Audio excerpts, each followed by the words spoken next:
Hello and welcome. I'm Joe Neal. I edit Health and Health Policy at National Public Radio in Washington, and I'll be your moderator today for our discussion on childcare and health in America. A few details to start with. This event is presented in collaboration with the Harvard T.H. Chan School of Public Health, the Robert Wood Johnson Foundation, and NPR.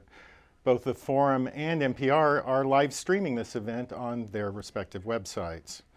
The Forum is also streaming this on their Facebook page. We're going to have a wide-ranging discussion today of child care and health, and I hope it will be as informative to the parents who are watching, who face many of the challenges in child care that exist, cost, affordability, quality, and also to the policymakers and other people who work in the field of childhood development who may be watching. I'm going to get started with some introductions. To my immediate right is Jillian Steelfisher. Jillian is Senior Research Scientist and Deputy Director of the Harvard Opinion Research Program at the Harvard T.H. Chan School of Public Health. To her right is Susan Hibbard. She's the Executive Director of the BUILD Initiative, which we'll be hearing a little bit more about later. On her right is Kristen Schubert, Managing Director at the Robert Wood Johnson Foundation. And joining us remotely is Rachel Schumacher. She's Director of the Office of Child Care at the U.S. Department of Health and Human Services in Washington. The program will include a brief question and answer period near the end, and you can email your questions to theforum@hsph.harvard.edu. You can also participate in a live chat that's going on right now at the Forum website. During our conversation today, as I mentioned earlier, three words are going to be mentioned many times: cost, quality, and affordability. We will try to sort out what those words mean from various perspectives of our panelists. And I want to first turn to Jillian. Jillian, the reason we're here today is NPR, the Foundation, and Harvard have just released a poll on child care and health in America, and you know all about that. Give us some of the highlights. Well, thank you so much. It's great to be here today with colleagues and others. So this poll is a nationally representative snapshot of more than 1,100 parents across the country who have a child age 5 or under who's in childcare. And what I mean by childcare is any kind of care from someone other than a parent that is regular. So that could be another relative, it could be a nanny or a babysitter, it could be an in-home child care center, or it could be a preschool. We tried to capture the full spectrum of experiences from parents so we could give voice to their day-to-day experiences, both in terms of the challenges of finding affordable, high-quality childcare, and also the benefits that brings to them. So let me share with you a couple of the key findings from that poll, and I'm going to start with a couple of slides, and start off with the first of those three topics, which relates to quality. And I'm going to start by saying that the results of the poll really show there may be a gap between what parents see in terms of the quality of their childcare and what expert assessments have been about the state of childcare in the United States today. So here I'm going to show you some data from the poll, tell you what parents are saying. And in this particular question, we asked parents to rate the quality of the childcare that their child receives. And we said, tell us what it's like from excellent to poor. And what we see is that a majority, a full 59%, say excellent. That's the highest rating that can be. Now, we asked them about other particular features of childcare that might contribute to quality. We asked about things like safety, the experience and training of the providers, preparation for later schooling, physical education, and again, large shares of parents are saying excellent. Now, this is a pretty rosy picture and may seem like good news at first, but when we contrast this finding with the other kinds of reports about the state of childcare, we see there may be a gap, that parents are rating this as very high quality, but some of the expert assessments would suggest that, in fact, the state of childcare today is not high quality. So, for example, one of the seminal reports from the National Institute of Child Health and Human Development suggests that the vast majority of childcare is more in the sort of fair realm. Something on the order of about how much? sort of the vast majority. Vast of it, majority. Yeah, absolutely. Sort of in contrast to what we see in this poll. So this suggests that there may be a disconnect between what parents see, and they may not have all the information. They may not know all the different aspects that an expert would have. They may benefit from some of that information. So we've talked about the first of your three, quality. Okay, so now let's go to cost. And here what we see is another highlight from the poll where you can see that parents are really feeling the cost pinch. So in this slide, we show the parents who are paying a fee for childcare. We said, for which of you does the cost of childcare present a financial problem for your family? And we see that a third, about 31%, say that it presents a problem for them. That's a pretty large share. But what makes it more poignant is when we actually focused on people who said their financial situation was already strained, that it was not really as strong, that now we have a majority, 61%, saying that it's presenting a financial challenge for them. That's a really large percentage. So, third point, we've now talked about quality and cost. Let's talk about access.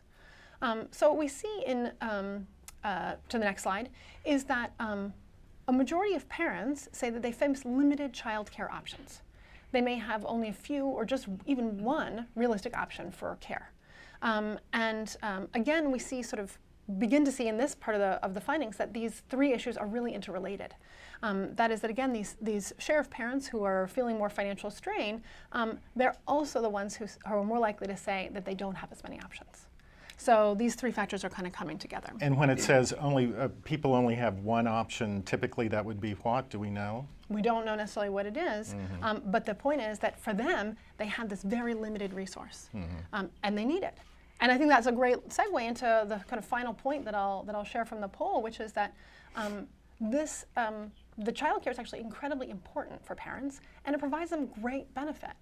Now, we just said that they say that the quality of their child care is excellent, so probably not surprising that they think it benefits their child. What may not be as obvious from the beginning is that it actually benefits them as well. And we so have let's another turn to slide. the next slide, last one. So parents believe that the child care is good for their families on an array of characteristics. And it's not just their job, although we see that more than 40% say it is a benefit for their job. It's not just their job. It's also their overall well-being, and perhaps most importantly, their relationship with their child. So this is kind of a dimension that maybe not is talked about as much from the perspective of childcare. Right. So pulling this together, we see that cost, quality, and access are key issues. They may not be where they need to be today, and yet this is a resource that is so critical for families. I should just say that we've started a series of reports on NPR on the radio and online that will be rolling out over the next several weeks, looking at each specific issue that Jillian's talked about and other things that the poll revealed that we'll also be talking about here. But I want to go on next to a video clip that we have from a 2015 documentary called The Raising of America, Early Childhood and the Future of Our Nation.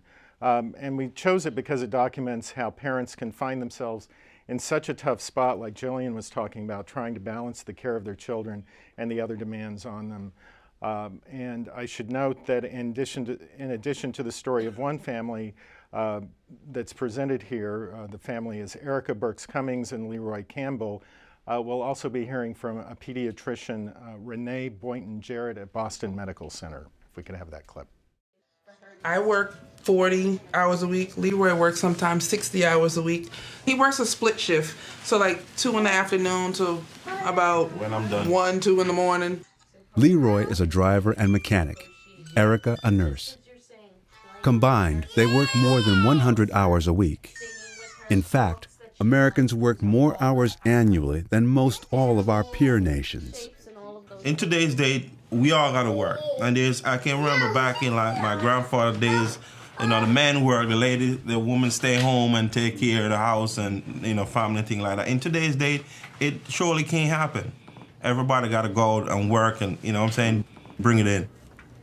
A growing percentage of Americans work unreliable, precarious schedules, which can change from week to week depending on employers' demands.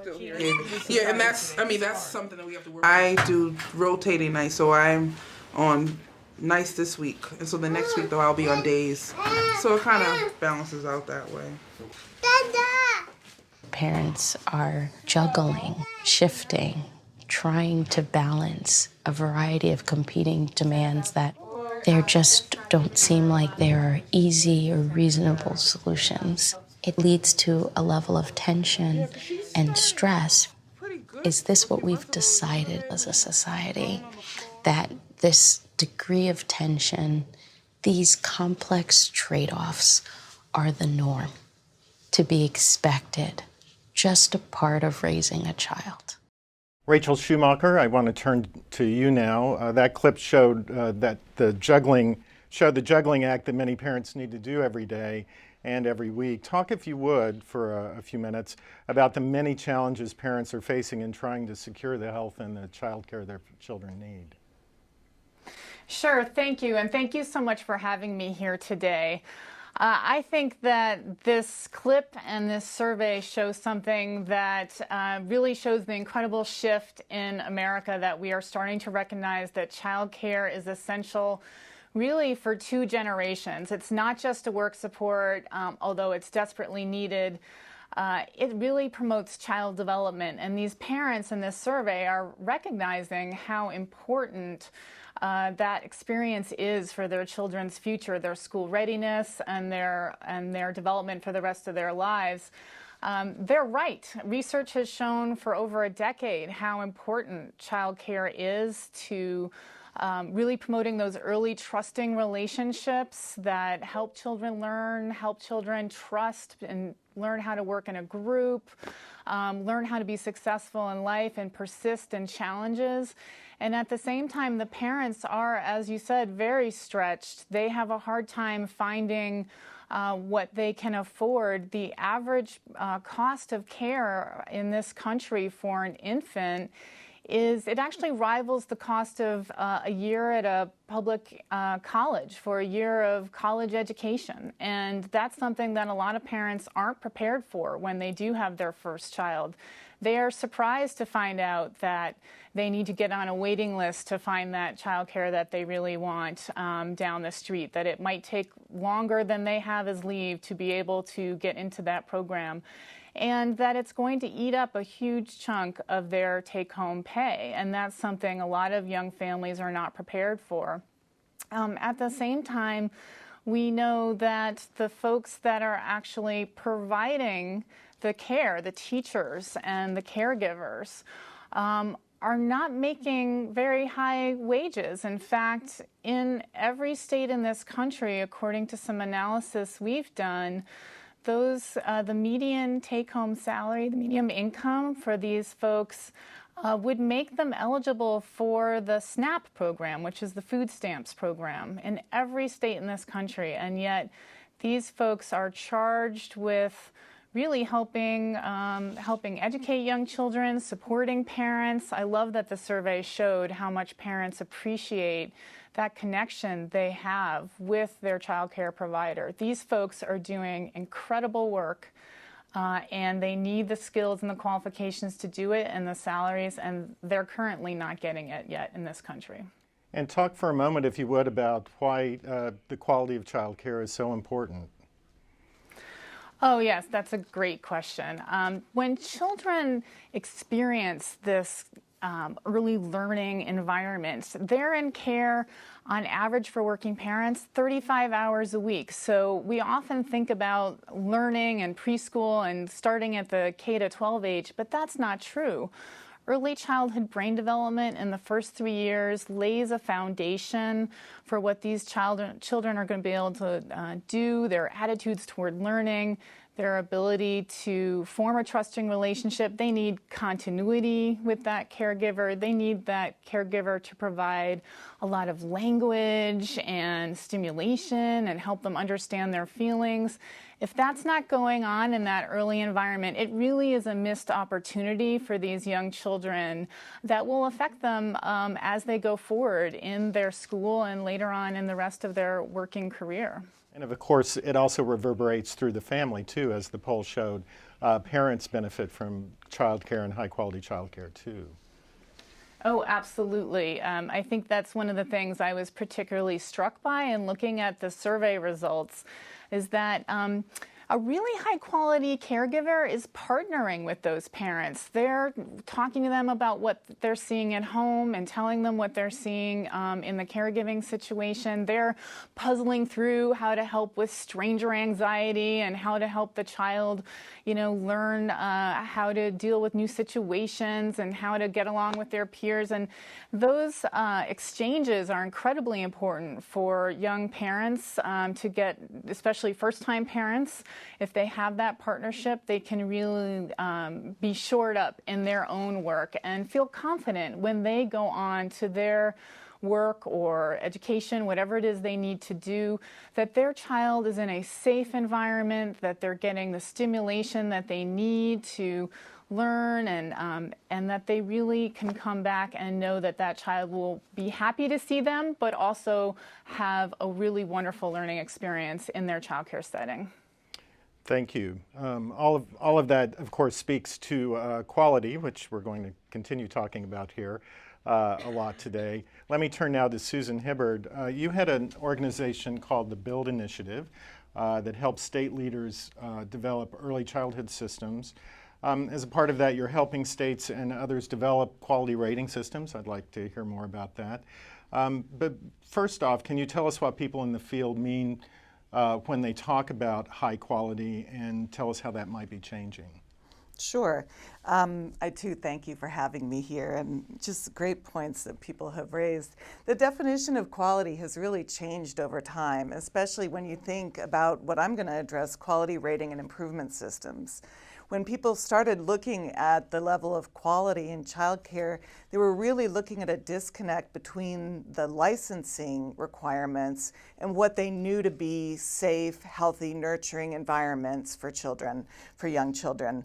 And so quality rating and improvement systems and the focus on quality were raising the floor.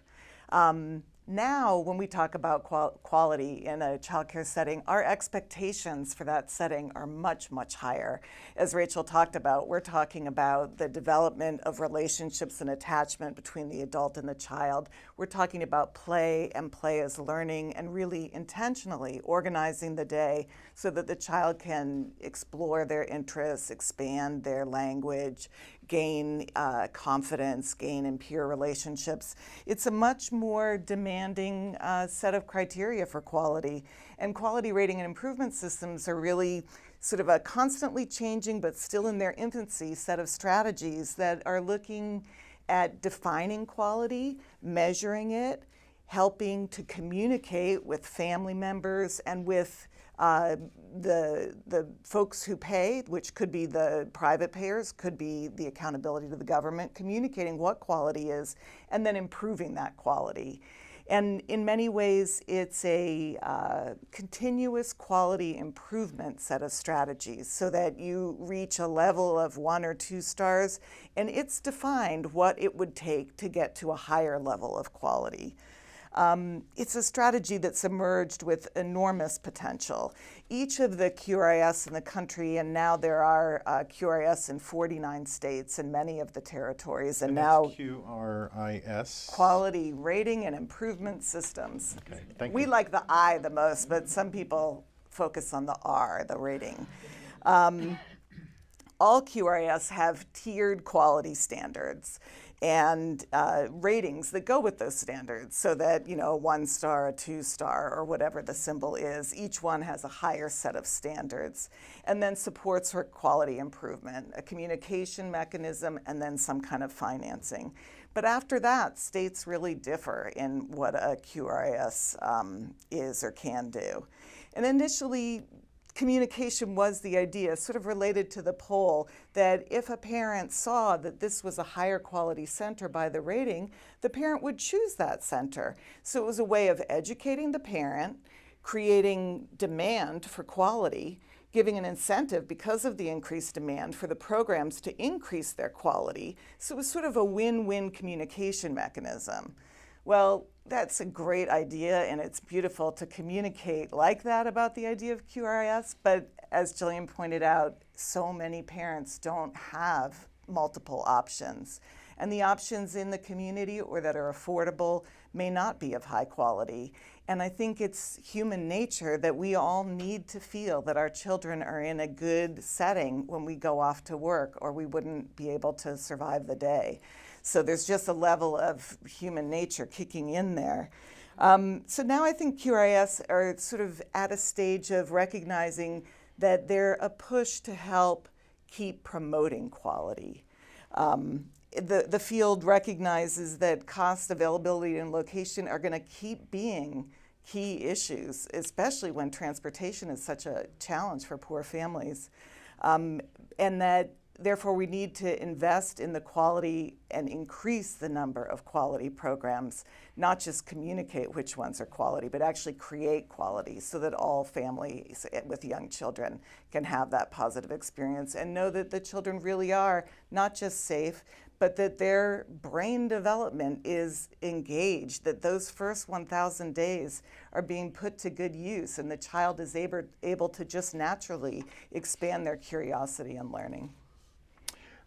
I have one question that I don't want to put anyone on the spot right now, but I want you to be thinking about it, because when we have the question and answer session later, I will raise it again. It's 2016. Why are we only now thinking or getting started with quality rating systems that parents can use? We have quality ratings for just about everything else in our life, including restaurants and et cetera. So why can't we get something more basic than this? But I'll come back to that in the Q&A. I want to go next, though, to Kristen Schubert of the Robert Wood Johnson Foundation. To put this in a broader societal perspective, the foundation for several years now has been talking about a culture of health, emphasizing this idea that it's not just health care, it's a whole societal effort to improve health.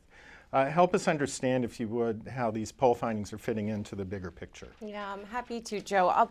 Going to your question for a second, though. Oh, sure. I think Renee Boynton-Jarrett said it best. Is this what we've decided is the best we can do for our children in this country? So I'd love to pick that back up with you. I'm so pleased to be here. This is a critical issue for us as a health and healthcare foundation and for our society. I am very blessed. I get to work for an amazing organization, the Robert Wood Johnson Foundation. Our vision is to build a culture of health for everyone living here, and really central to that is ensuring that all of our children get off on the best foot possible.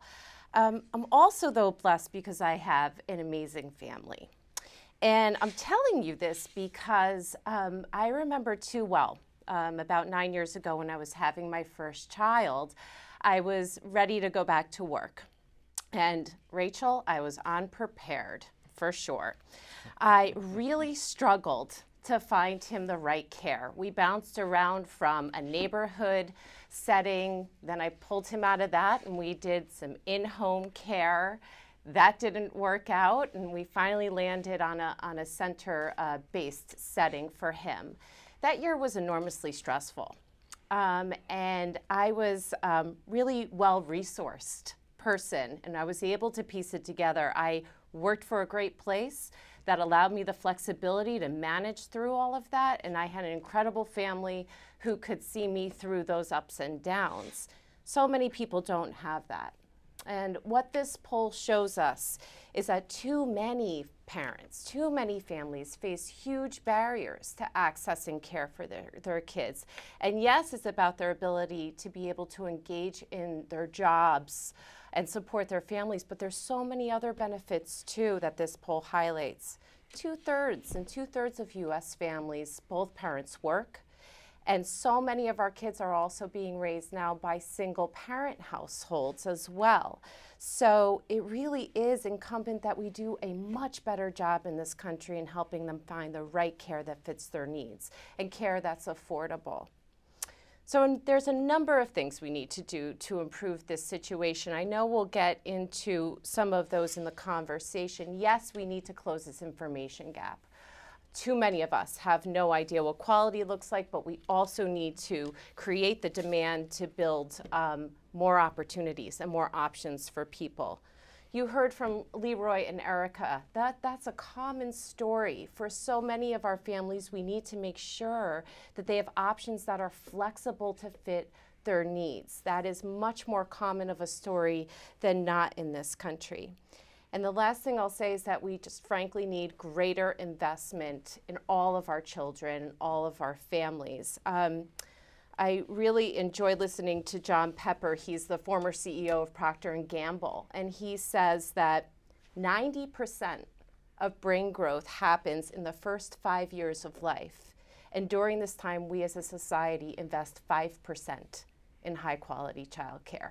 I mean, what a disparity. So I'd love to get into a conversation about that and how we can create a shared norm, a shared value for all of our kids and families here. Thanks. All right, thank you.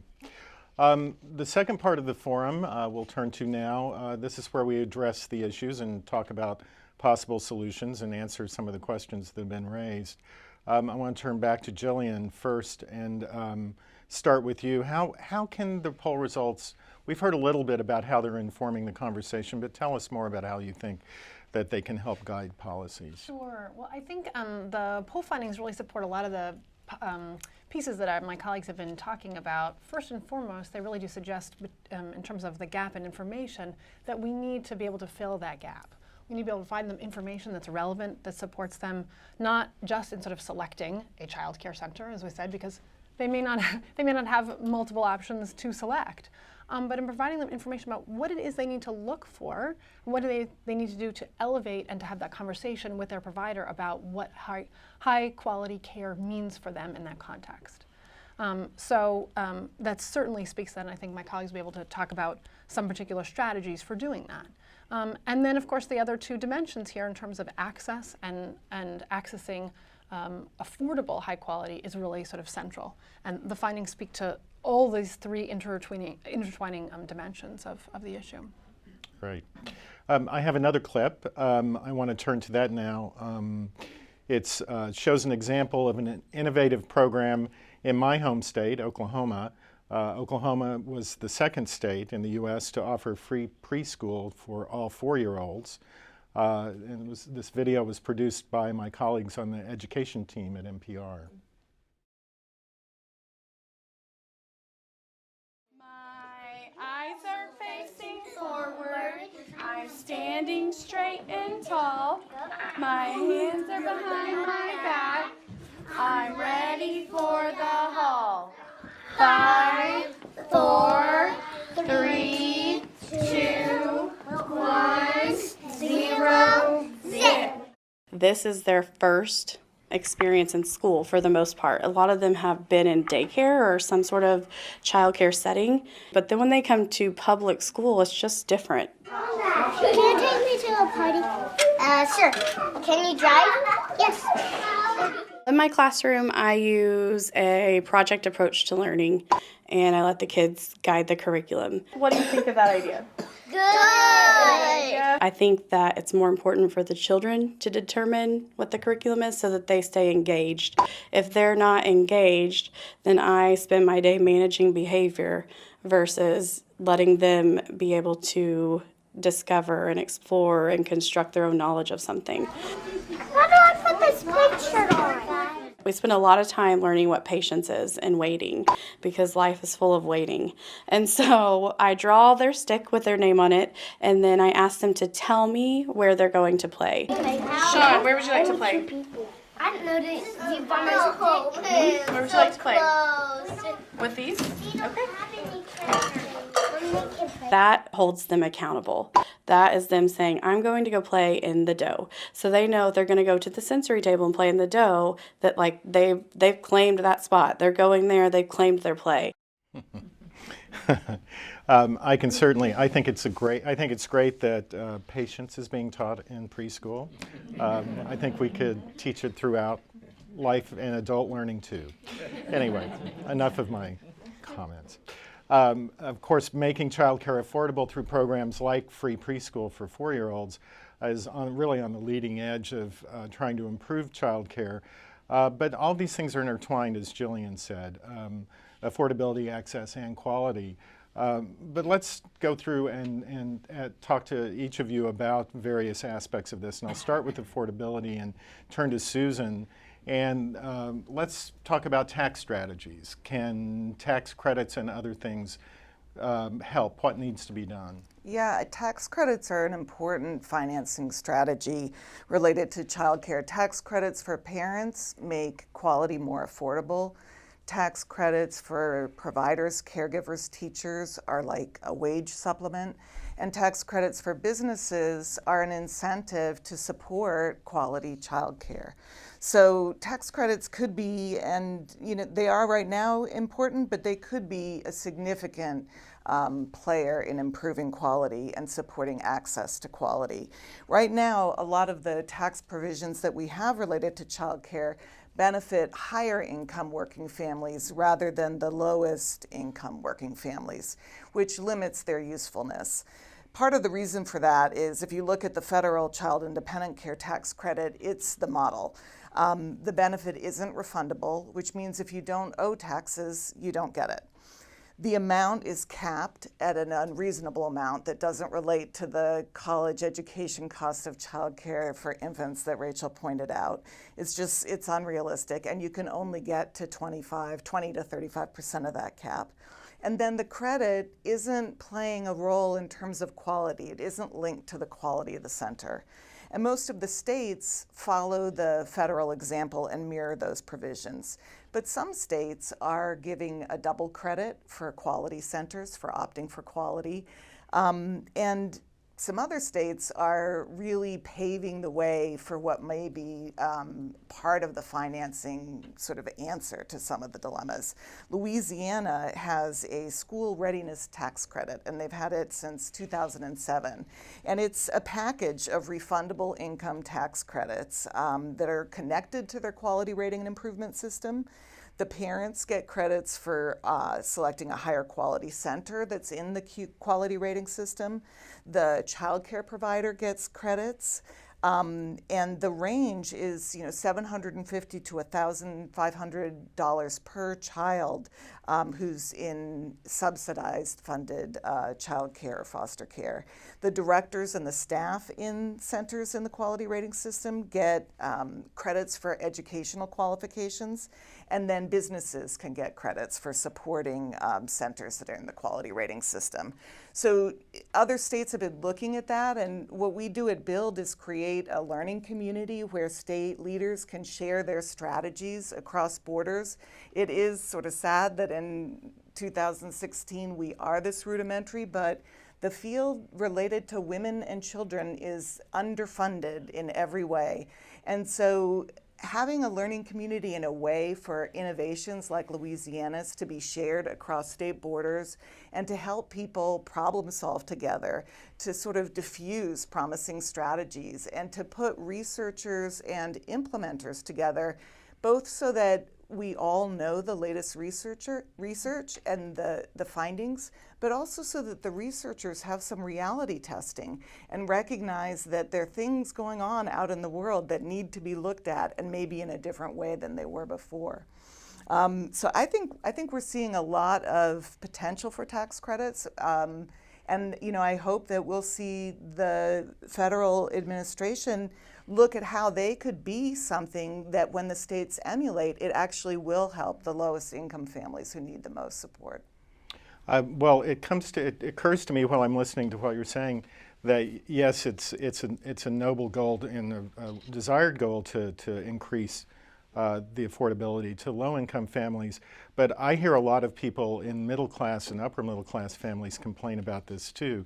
So are you saying that we should restrict tax credits just to families who need subsidies and perhaps don't need where do you draw the line? No, because we can't I love my double tax credit in Maine for choosing a quality center, and needed it. It's a huge cost, but the way it's structured right now, it's not that we're supporting everyone. There's actually a lack of support for the lowest income families. So we're sort of doing the exact reverse of what we should be doing. I think many families of all kinds of incomes need support because the cost of quality is very high, and we need to create not just tax systems, but funding streams of all kinds so that we're investing in the success of families and families with young children and young children. They're our country's greatest capital resource, our greatest human resource, and we're investing in remediation and we're investing in treatment. We're not investing in prevention, and we're not investing in opportunity. So it's a tremendous loss, and I think financially, economically, and then obviously in terms of just humanity, we're doing a disservice to our children and our society. Rachel, I want to turn to you because a couple of years ago there was bipartisan support for reauthorizing the Child Care and Development Fund. Can you tell us a little bit more about where things stand with that?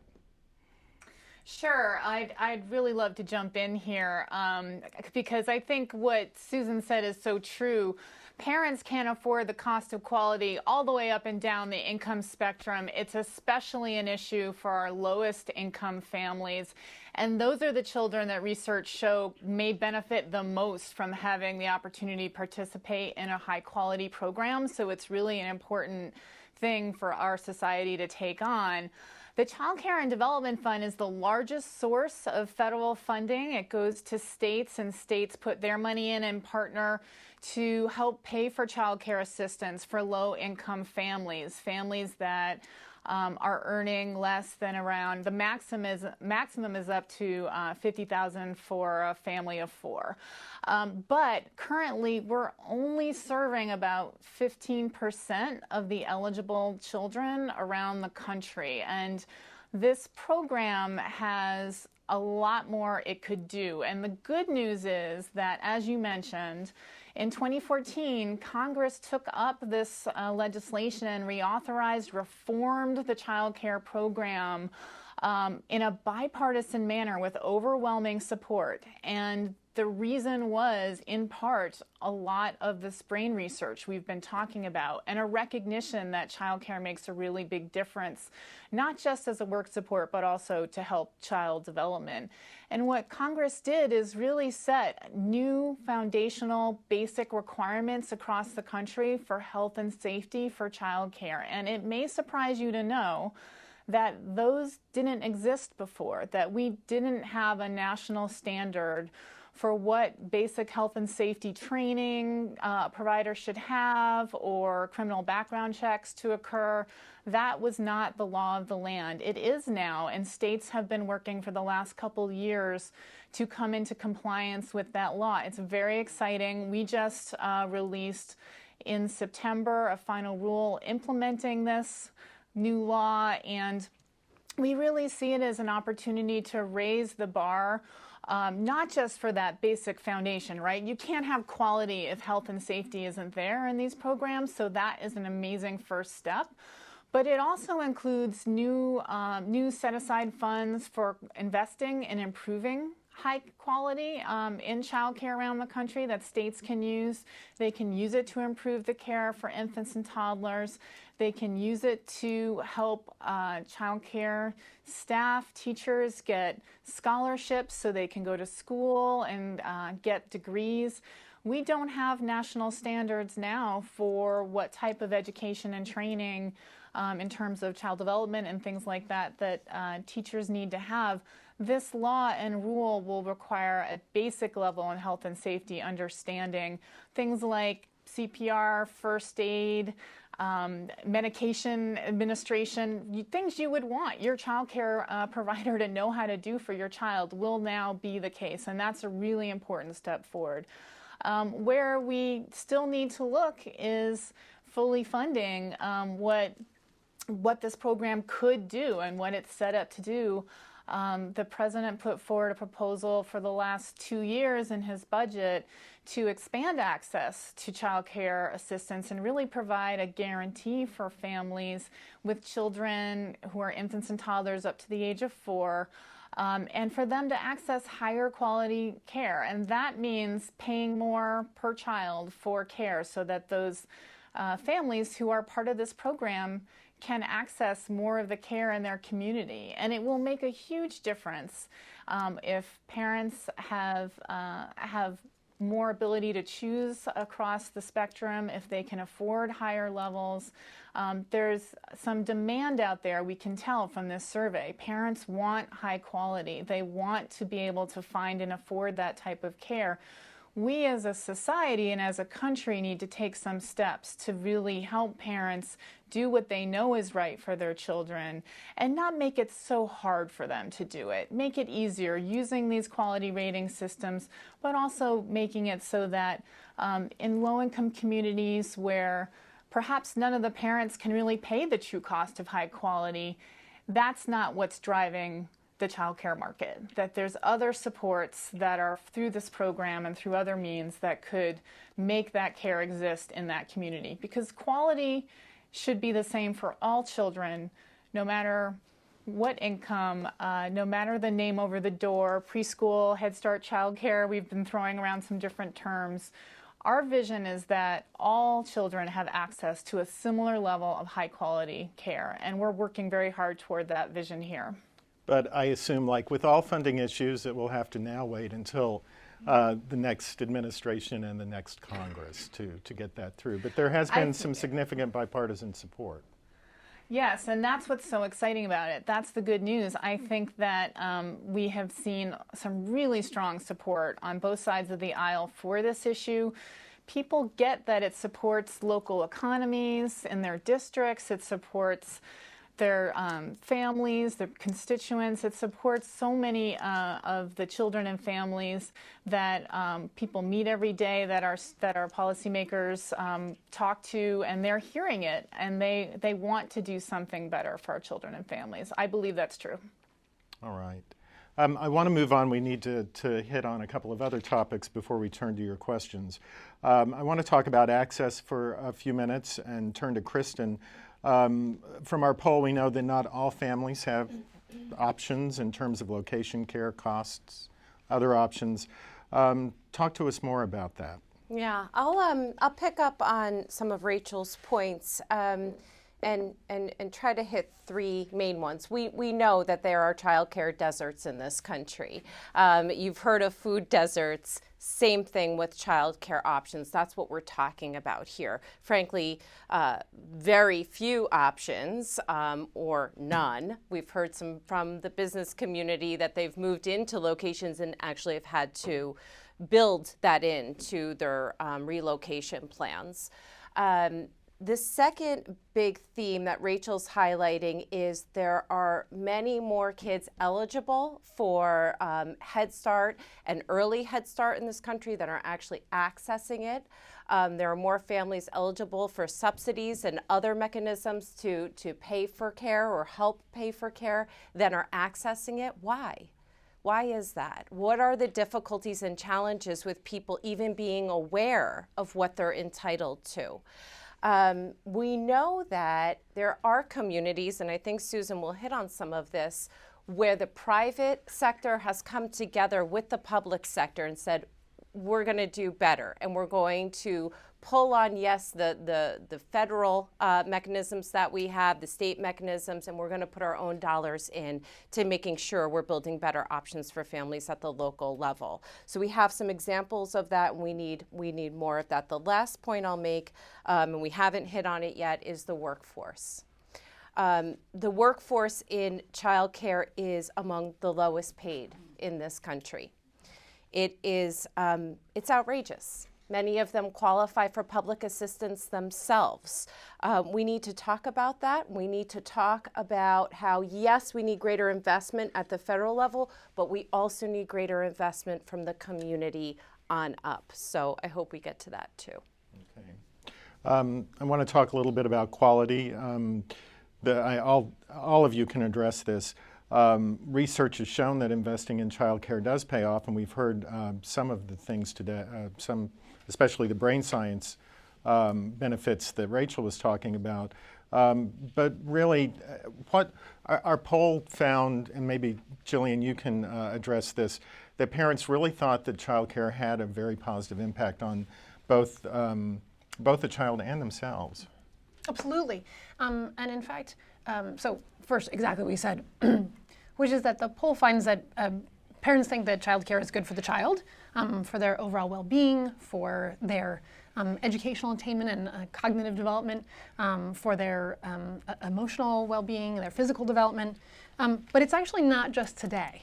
So one of the things that, I didn't have a slide of this, but let me just have you imagine some of this really rich data, which is to say that when we talk about the long-term benefits of being in a high-quality childcare setting, parents are really in agreement that it has benefits for the child in terms of their later schooling, in terms of their overall health and development. I mean, this research that's been out there is making its way into the public sphere and is known.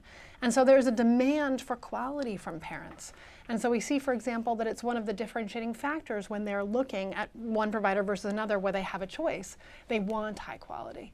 And so I think that, a key takeaway is that really there is demand there. Right now they think they're getting it too, which is the trick from the public perspective. But there is a demand there that we hopefully can tap into and engage the public more meaningfully in this dialogue. All right, I want to turn to your questions now. Let's go first to our online questions, and Lisa Mirowitz is here to give us our first online question. Great, thank you everyone. We have a lot of questions coming in, a lot of people joining our live chat. Let's start out with this question from Singapore. What can we learn from other countries with successful childcare policy programs and happy populations? Northern European countries like Denmark, Sweden, Finland, Singapore, Japan, any other country not on this list to improve our childcare? Who wants to go first? I think you all would like to say something. I can jump in with a headline. I think what you see in those countries is a common shared value for all kids right from the beginning. They understand implicitly how much early childhood matters to lifelong health and longevity and prosperity and productivity. They understand the benefits to their country as a whole. And it really starts there. So right from the get-go, the conversation has a different tenor, and investment across the board looks very different than it does here in the United States. And that's where we need to go. Rachel, could I pose that question to you? Yeah, that's a really good question. And I think there's lots of reasons why countries have different policies. But one of the things that I am struck by when I look at these other countries is their emphasis also on the importance of women having an opportunity to participate in the labor force and not have to pull back on their careers or not enter the labor force at all when they have children, and to make sure that the system isn't hindering those choices and is actually enabling a full choice. And it's also they often also offer paternity leave as well. So there is a very important focus on helping parents keep their career focus without having to choose their career or just the ability to put food on the table over their child's well-being, and to make sure that that isn't a choice. It shouldn't be a choice any parent has to make. And I do think that's one of the motivating factors when you look at these other countries. And we do see, when you look at the survey results also, that when the child is sick, who stays home, it's often the mom who has to stay home. It's really challenging to have young children and to stay committed and fully involved in your career when you don't have reliable childcare. It's stressful, and that's what our survey told us, and that's what that first clip told us. And I think the Oklahoma example and what other countries tell us is that when a country makes a choice to put their resources on the line, you can fix this problem. This can be something that we fix in our lifetimes. It's going to take a little bit of figuring and jiggering with our budget, but we could do it, and we could make children and families' lives a lot less stressful around this country. All right, we have a lot of questions. Let's go to the next one. Okay, let's do another one. This is from a viewer in South Carolina. There are many children with no disability who have working parents with income levels above financial eligibility for Head Start. However, quality childcare, not including basic needs, clothes, private health insurance costs, etc., would be over 50% of one parent's monthly salary, especially in my state of South Carolina. What are ideas, plans, or programs do you think should be in place for families with children in the gap? Susan? I mean, I think this is exactly what we were, trying to address, that this cost issue is an issue that affects not just the poorest working families, but a whole wide array. And right now we have some strategies that meet some segments of some populations. And we need to, I think, make the commitment and then find the dollars to actually pay for the cost of quality for all those who can't on their own. I think that's part of the tax credit push, but we need actual funding, massive support at the federal and state level to make it happen. And I would just note that both the Clinton campaign, the Trump campaign, and the Stein campaign have child care plans. I wrote about this in a blog post yesterday on npr.org, and I would refer people to that if you want to learn more about what's being proposed this year. We didn't have time to go through all of the details here. Lisa? Thanks for pointing that out in this election year, definitely. I'll do one more here because we've had a number of questions about how to get subsidies and things like that. Is there a process for applying for subsidized childcare? I work overnight. Can I get support for childcare so that I can get rest during the day? That's a Rachel question. Yes. Yes, you can. So the program that we administer, it's funding that goes to the states, and the states actually operate the child care subsidy programs that we've been talking about. So every state provides their own system for accessing these types of services, usually in the Department of Human Services or in the Department of Education in the state. But there are also very often something called child care resource and referral agencies in states, and they provide a wealth of information on how to find child care and can link you up with these other types of resources that we're talking about. You can also go to our website, the ACF Office of Child Care website, and get links to information in different places around the country. I think also there's a national website you should look at called Child Care Aware of America, which can help you find your child care resource and referral agency in your state. And that website is, the ACF website is, do you know the address? I don't know it off the top of my head. I'm sorry. It's ACF Office of Child Care. If you Google those things, you will end up coming to our website. But the Child Care Aware of America site will help you link to the resource and referral agencies, which I think is a good first step for anyone looking for child care. Sorry, I put you on the spot there. Lisa, do we want to That's take okay. a question from the audience? Does anyone have a question here? Nope. Oh, Anyone? there's Oh, one right here, I see someone back there. Here, can we? Go ahead. I have a couple of questions. First of all, when parents are asked about quality and they express wanting high quality care, how are they defining that? And then secondly, when we're talking about child care, is there an age range that we're talking about, and how does that mesh with issues about parental leave? Right. We talked a little bit about that in the beginning, but Jillian? Sure. So in terms of the poll findings themselves, we asked about quality from multiple different facets. So in some cases, we asked them sort of, how would you assess the quality of childcare? And I showed you those results. One thing I didn't show you is when we asked about why you're choosing one provider over another, or why you're choosing one center over another. And there we saw that about 70% of parents cited something to do with quality. Now there we have some insight about what they meant by quality.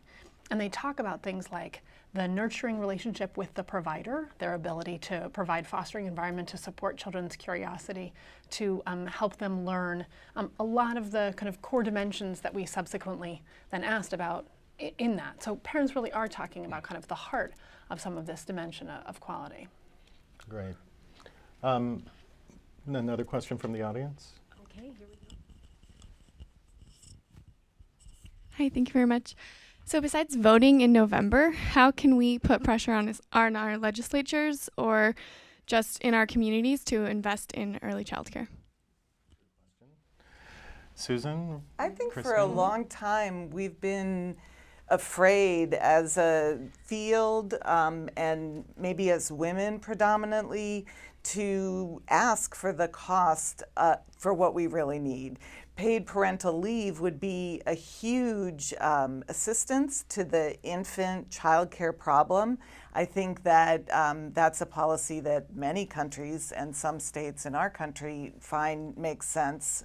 And not just for the woman, but for the father, if there is a father, for any parent, any caring adult for that child.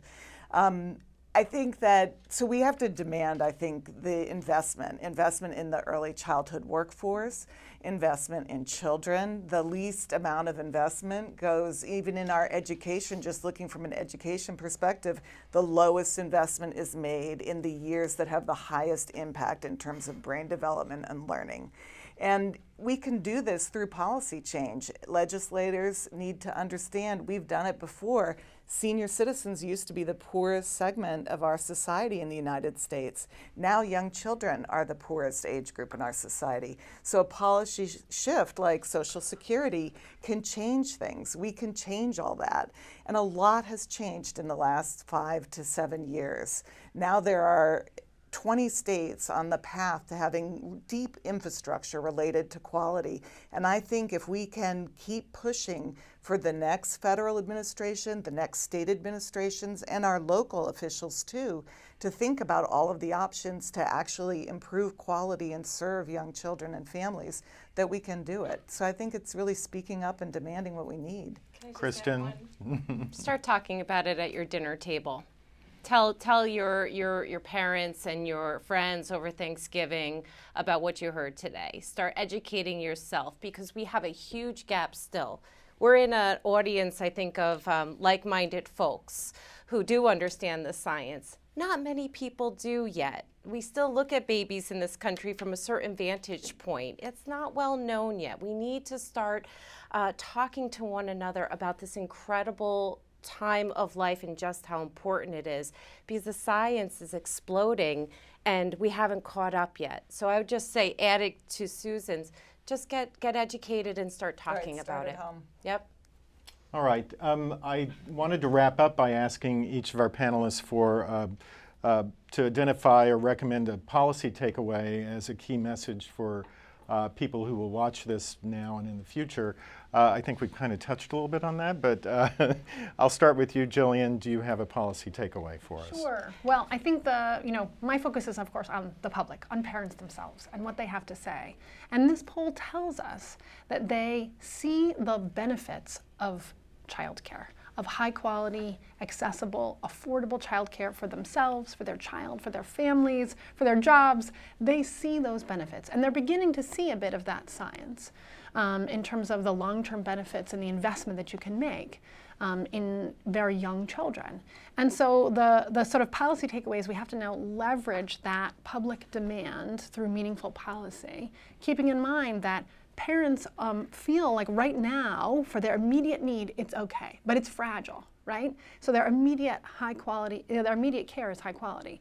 But what's the broader system, and how we can bring them into that conversation with that sort of dual edge of their involvement? All right, great. Susan?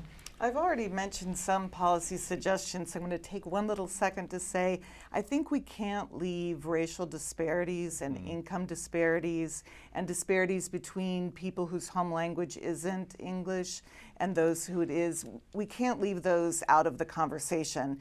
Some people have different definitions of quality than the research currently says, and we need to learn and grow and understand that, because quality in part might be seeing people who look like you, who share culture with you, and who understand your language, or at least who understand how to teach a dual language learner. So I think we have to raise the questions of what are these racial disparities about in which children are thriving and who are being left behind? And we need to figure out how to place our resources in ways that maximize the opportunities for all. But I think our most important policies going forward are the needed investments, the investments in the programs, getting the programs into a quality framework, a quality rating and improvement system, and investments in the workforce so that we know that the adults who are caring for our children and educating our children aren't, stressed out and barely surviving, but are actually able to thrive themselves and share that joy of learning with the children. Kristen? I ditto and ditto would add to this a livable wage in this country. That's an important part of this conversation, and unequal pay. Because so many single moms are struggling to support their kids. We really need to close that gap as well. So would add to. And Rachel, you get the final word. Wow, and everyone has been so eloquent. I would just say two things. One is, we've been all saying it, the true cost of high quality care cannot be borne by parents. We have to recognize as a society, as a country, that that's something we have to solve together. And the second one, I'm going to use that term you used so nicely, childcare deserts. We have to really shore up the choices, particularly for our low-income communities in rural areas. We need to provide the types of supports to make that high quality happen no matter where you are in this country, so parents really do have equal access to high quality care for their children. Well, thank you. And I want to thank the forum for presenting this today. It was a very stimulating conversation, as usual. I want to thank the staff, Lisa, Christina Roach, and all the people behind the scenes. And I particularly want to thank our panelists who came here and also joined us from Washington. The conversation is not over. You can continue the conversation on the forum website at forumhsph.org. And note that the next forum in this series is on domestic violence. It's called The Domestic Violence Crisis, Mobilizing the Public and Private Sectors, and that's on October 24th, again at 12:30 p.m. Eastern Time. So thank you very much.